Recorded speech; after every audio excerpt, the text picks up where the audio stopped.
जो भी घटनाक्रम हुआ उससे अविरत सकते में था। बेबे के जाने का गम तो है ही। आहाना को जिस तरह सच्चाई पता चली है वह टूटी हुई है और वह उसे मना नहीं पा रहा और बेबे की अंतिम इच्छा भी पूरी नहीं कर पाया। उसका दुख भी है और न वंशिका की शादी करवा पाया। आज उसके लिए भी आत्ममंथन का समय था कि उसका ज़िंदगी और लोगों को लेकर जो नज़रिया था वह वाकई में सही था या नहीं। आहाना उससे बात नहीं कर रही। अब वह भूमिक और हिमानी के घर रहेगी, जबकि भूमि के इरादे उसके लिए कभी भी सही नहीं लगे। पर अब वह उसको यह बात समझाने भी जाएगा तो वो समझेगी लगता नहीं। कमरे से चलता बाहर आ गया तो बाहर देखा प्रांजल भी बाहर जलते अलाव के पास ही बैठा था। वह भी उसके पास आकर बैठ गया, पर उसने उसे इग्नोर किया। सब कुछ बिखर गया है। उसके कहने पर उसने उसकी तरफ देखा। तुम्हें नहीं लगता कि तुमने गलत किया? वह उसे उसकी गलती का एहसास कराना चाहता था। मुझसे पूछने के बजाय आप खुद से ये प्रश्न पूछते तो शायद जवाब मिल जाता। आरोप प्रत्यारोप शायद बेईमानी है। फिर क्यों पूछ रहे हैं? तुम्हें भूमि की बातों में आने की बजाय डायरेक्ट मुझसे बात करनी चाहिए थी। आहाना को सच भी दिखाना था। जो दिखाया पूरा सच नहीं था और आधा सच झूठ से भी अधिक खतरनाक होता है। उसे जो देखना था देख चुकी। इनडायरेक्टली तुमने भूमि का मकसद पूरा करने में उसका साथ दिया। मुझे आपसे बदला चाहिए था। इससे किसी को अगर फ़ायदा हुआ तो वो सिर्फ भूमिक है। आहाना तकलीफ़ में है और वो परेशान रहेगी तो हम दोनों को तकलीफ़ होगी। पर जो भूमिक चाहता था वही हो रहा है। भूमि के इरादे बेशक गलत होंगे, इनकार नहीं, पर आप भी कब सही थे। मैं नहीं करना चाहता था, पर धूर्तों को सबक सिखाने धूर्तता सीखनी पड़ती है। बस दुख इस बात का है कि आपकी वजह से एक बार फिर आहाना का सपना टूट गया। मेरी वजह से, हाँ, आपकी वजह से। पहले आपने मेरी और उसकी शादी नहीं होने दी। दो प्यार करने वालों को अलग कर दिया। क्या चाहती थी वो? सिर्फ शादी और छोटा सा परिवार। पर आपने वंशिका की जिद पूरी करने और पूरा नहीं होने दिया। मैं कर रहा था उसका सपना पूरा, उसका नहीं। आप वंशिका का सपना पूरा कर रहे थे। ये सच नहीं। आप उससे प्यार करते, तब शादी करते तो मैं कुछ न कहता, पर इस तरह छल कपट से उसे हासिल करना, ताकतवर होकर एक मासूम लड़की को धोखे में रखना, क्या ये आपकी छवि को सूट करता है? बिल्कुल नहीं। जब आहाना ने मेरे साथ चलने से इनकार किया तो मैं चला गया था। उसके कहने पर वापस भी आ गया। पर जब भूमि ने मुझे बताया कि वंशिका का सुसाइड अटेम्प्ट ड्रामा था ताकि मुझे वापस बुलाया जा सके, तो आपके लिए गुस्सा और नफ़रत इतनी बढ़ गई कि आहाना को सच दिखाना ज़रूरी हो गया। आखिर वो क्यों अंधेरे में रहती? वो मुझसे प्यार करती है। अगर आपसे प्यार होता तो वो आपको माफ़ कर देती, पर शायद अब वह इस सब से बहुत हर्ट है। गई तो तुम्हारे साथ भी नहीं, तो क्या फ़ायदा हुआ यह सब करने का? मुझे तसल्ली है इस बात की, तसल्ली कि वह भूमि के घर रहेगी। वह तिलमिला गया। तसल्ली इस बात की कि जो हमारा गुनाहगार है वह उसके साथ भी नहीं रहेगी। आहाना सफ़र करेगी। वह सिर्फ भूमि की नहीं है, हिमानी जी हैं। वो उसके साथ कुछ गलत नहीं होने देंगी। अब वो बेशक अकेली रहे, पर उस इंसान के साथ न रहे जिसने उसको उसके प्यार से दूर किया। तुम्हें पता है उसे कितनी तकलीफ़ उठानी पड़ेगी। मैं उसे बचपन से जानता हूँ। बहुत खुददार और मेहनती है। फिर उठ खड़ी होगी और मैं उसे अकेला भी नहीं छोड़ूंगा। वह मेरी नज़रों में रहेगी और आप उससे दूर रहेंगे। वो मुझसे प्यार करती है, करती थी। मैं उसे मना लूँगा। अभी भी आपको गलती का एहसास नहीं तो क्या चाहते हो? उसे अकेला छोड़ दूँ? हाँ, आप उससे दूर रहोगे। उसे मेरी ज़रूरत है। मैंने जो भी कुछ किया गलत नीयत से नहीं किया। साफ नीयत होती तो आहाना की खुशी सोची होती, पर आपने अपनी और अपनी भतीजी की खुशी सोची। हाँ, होगी आपकी सोच प्रोग्रेसिव और मैं इमोशनल फूल हूँ तो हूँ, पर इस बार मैंने कुछ भी गलत नहीं किया। वो एक सुनहरे झूठ के साथ उम्र भर जीती। इससे अच्छा वह कड़वी हकीकत के साथ जिए। ये करके तो वो तुम्हें भी नहीं मिलेगी। मैंने यहाँ उसे पाने नहीं किया। उसे बहुत पहले खो चुका था। वो खुश है इसलिए चुप था। कुछ आपका खौफ, पर अब कुछ भी नहीं बचा। मैं कल सुबह यहाँ से चला जाऊँगा। आहाना मेरे पास लौटे ना लौटे, पर वो आपके पास भी नहीं लौटेगी। और मैं भी कभी वंशिका से शादी नहीं करूँगा, कभी नहीं। मैं और आहाना आप दोनों की हार की निशानी बनकर हमेशा आपकी कसक बने सामने रहेंगे। जो हमने सहा आप और वंशिका भी सहेंगे, और यही मेरा आपसे बदला समझिए। मुझे इसी में सुकून मिलेगा। आज प्रांजल वाकई में गुस्से में था कि अविराज को कुछ नहीं सूझ रहा था। न उसको नींद आ रही थी। कैसे आ सकती थी? शायद उसके लिए भी आत्ममंथन का समय था कि उसने कब तक क्या गलतियां की है। किसी के सोने जागने या दुखी सुखी रहने से प्राकृतिक के नियम नहीं बदलते। हर रात के बाद सुबह भी होती है। अगले दिन अविराज और बाकी लोग तो वहीं रुके, पर भूमिक और प्रांजल मुंबई लौट आए। उसे देख हिमानी जी की टेंशन बढ़ गई। आ गया तू? उसके अंदर आते ही पूछा। हाँ, 1-2 दिन रुक जाता। मैं वहाँ क्या करता? ये कैसी बात कर रहा है? आज तक बेबे थी, अब वो भी नहीं रही। उनके साथ हमारा खुराना खानदान के साथ भी रिश्ता खत्म हुआ। हिमानी जी की आंखों में आंसू थे। बेबे थी तो हम हैं, वरना अविराज हमें यहाँ टिकने नहीं देता। और अब ना जाने क्या करेगा। अब वो कुछ नहीं करेगा। तेरी गलत फहमी है। नहीं मॉम, अब उसकी कमजोरी हमारे साथ है। जैसे ही कोई दुस्साहस करेगा हम नब्ज दबा देंगे। आहाना का इस्तेमाल करेगा। उसकी ज़रूरत ही नहीं पड़ेगी मॉम। वो हार चुका है। जैसे हम देखना चाहते थे वो बिल्कुल घुटने पर है। अब वो कुछ नहीं करेगा। वो गलत था तो सही तुम भी नहीं हो। वह तिलमिला गई।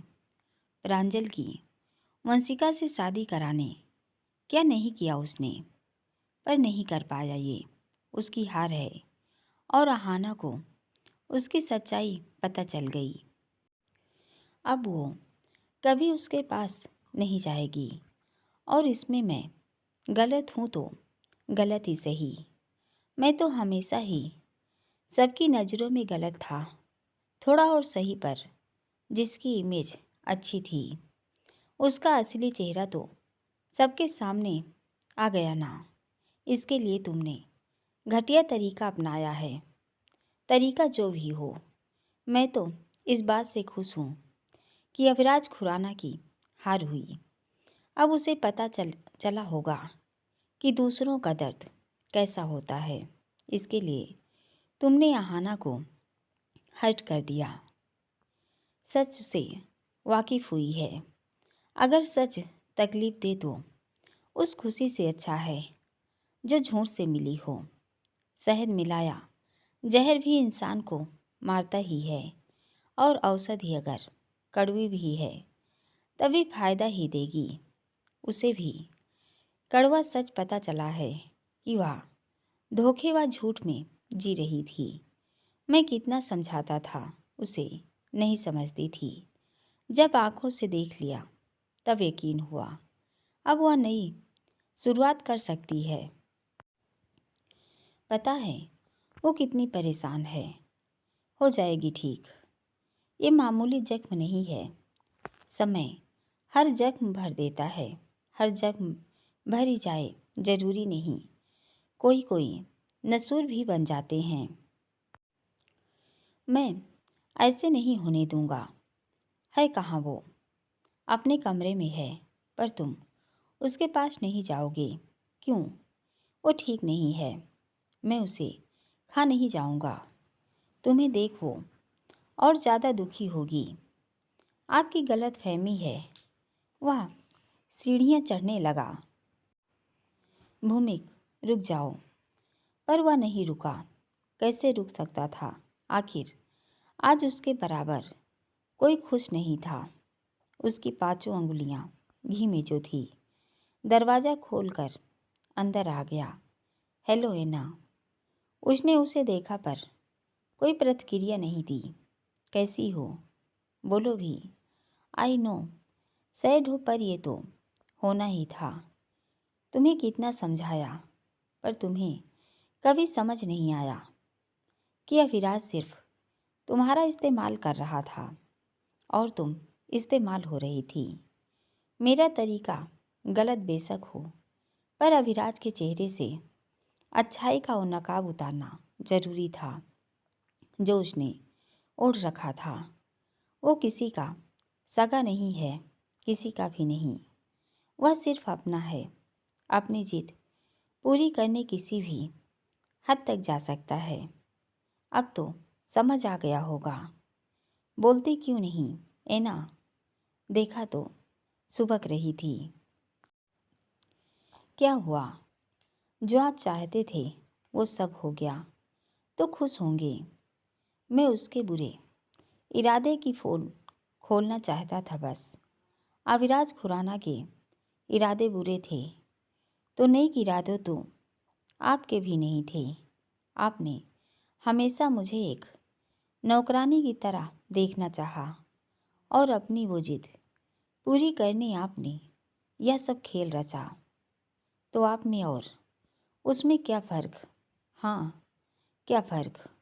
उन्होंने फिजिकली मेरा इस्तेमाल किया और आपने मुझे मेंटली टॉर्चर किया। लेकिन इस घर से जाने के लिए और इस घर में लाने के लिए यही चाहते थे ना? तो हो गई आपकी मन की। मना लो खुशी, मनाओ खुशी। बर्बाद तो हाना हुई, आपकी तो दिवाली हुई। बर्बाद हुई अपनी गलती से, क्योंकि तुम मेरी बात नहीं मानती थी। तुम शादी करके उसके पास रहती तो मैं कैसे बर्बाद करता। तुम या तो अपने घर उस घर में रहोगी या इस घर में। इसके अलावा कहीं और जाने की सोचना भी मत, समझी? भूमिक, क्या हो रहा है ये? तुम्हें मना किया ना, जाओ यहाँ से। मॉम, ये जाओ यहाँ से। पर क्यों? डायरेक्टर से बात कर लो। क्यों? शूटिंग के बारे में बात करने कह रहा था। आपको कॉल आया? हाँ। कहते हैं धरती गोल है। अहाना के मामले में तो यह उक्ति बिल्कुल सटीक बैठती है। जिन लोगों से भागती फिर रही थी, घूम फिर कर उन्हीं के बीच पहुंचकर फिर से हाथ जला बैठी है। मुंबई के जिस घर से काम वाली से मॉडलिंग की चकाचौंध भरी दुनिया में अपना नाम बनाने का सफ़र शुरू किया और वह सब हासिल किया जिसकी हसरत हर कोई देखता है, पर लगता है आज फिर वापस वहीं पहुंच गई है। जिंदगी के इम्तिहानों ने विश्वास की पूंजी लूट प्यार से बुने रिश्तों की सच्चाई इस तरह उधेड़ कर रख दी कि अल्हड़ आँखें दोबारा कोई सपना बुनने का न सोच सकें। अतिवादिता हर चीज़ में बुरी है, प्रेम में तो और भी ज़्यादा। जब भी लगने लगता है अमुक चीज़ के बिना जीना संभव नहीं, कि तभी ज़िंदगी उसे दूर करने की साजिश में लग जाती है ताकि ये सबक सिखा सके इस दुनिया में कुछ भी अस्थायी नहीं, फिर भी जीना भी पड़ता है, आगे भी बढ़ना पड़ता है। प्रेम में अल्हड़ नादान दिल जख्म खाकर जिंदगी का नया सफ़ा सिखाते हैं। फिर भी प्रेम कहानियाँ हमेशा से लोकप्रिय रही और लेखकों को की कहानियाँ जीवित रही ताकि उनकी लिखी प्रेम कहानियों में कोई अपनी अधूरी प्रेम कहानी को पूर्ण देख सके। अहाना भी जिंदगी की इसी आजमाइश की प्रयोगशाला बनकर रह गई थी कि वे कहावतें भी झूठी जान पड़ती कि अच्छे का बोलबाला, झूठे का मुँह काला। अहाना रही खाली हाथ। भूमि की फिर से 12 हिमानी जी के कहने पर डायरेक्टर से बात करने बाहर चला तो गया, पर हिमानी जी की माथे की सलवटें बढ़ाकर सोच में है यदि भूमिक उड़े न गया तो अहाना को यहाँ रोकना मुश्किल हो जाएगा। उसके पास बैठकर उसके बालों में हौले हौले हाथ फेरने लगी। वह फिर से फपक पड़ी कि ये रुदन दिल को छलनी कर रहा था। अहाना की जगह 25 साल पहले की हिमानी बेबस खड़ी आंसू बहाती दिख रही थी, जैसे उन्होंने अपनी ज़िंदगी की मुश्किलों को हरा अपनी राह बनाई। इसे भी बनानी होगी तो उसे जीवन का कटु सत्य से अवगत कराने लगी। जब मेरे मम्मी पापा दुनिया छोड़ गए थे, मुझे लगा था सब खत्म हुआ, पर रो भी न पाती थी। गोद में भूमिका और कांधे पर डूबते बिजनेस को संभालने की जिम्मेदारी थी। अभिराज की बदला लेने के मकसद से की गई हरकतें जिंदगी को बस से बदतर बना देती। वह मुझे हरा बेबस देखना चाहता था और मैं उसका ये सपना कभी पूरा ना होने देने का विश्वास करती। तब एक प्रण लिया था कि जिंदगी कितने भी सितम करे, जिंदगी तो अपनी शर्तों पर जो मुझे टूटा देखना चाहते हैं उन्हें लोहा बनकर दिखाऊंगी, और जिसको मेरी ज़रूरत नहीं मुझे भी उसकी ज़रूरत नहीं। इसके लिए आर्थिक रूप से मजबूत होना ज़रूरी था। बिजनेस के बजाय एक्टिंग में ही वापस हाथ आजमाने का सोचा।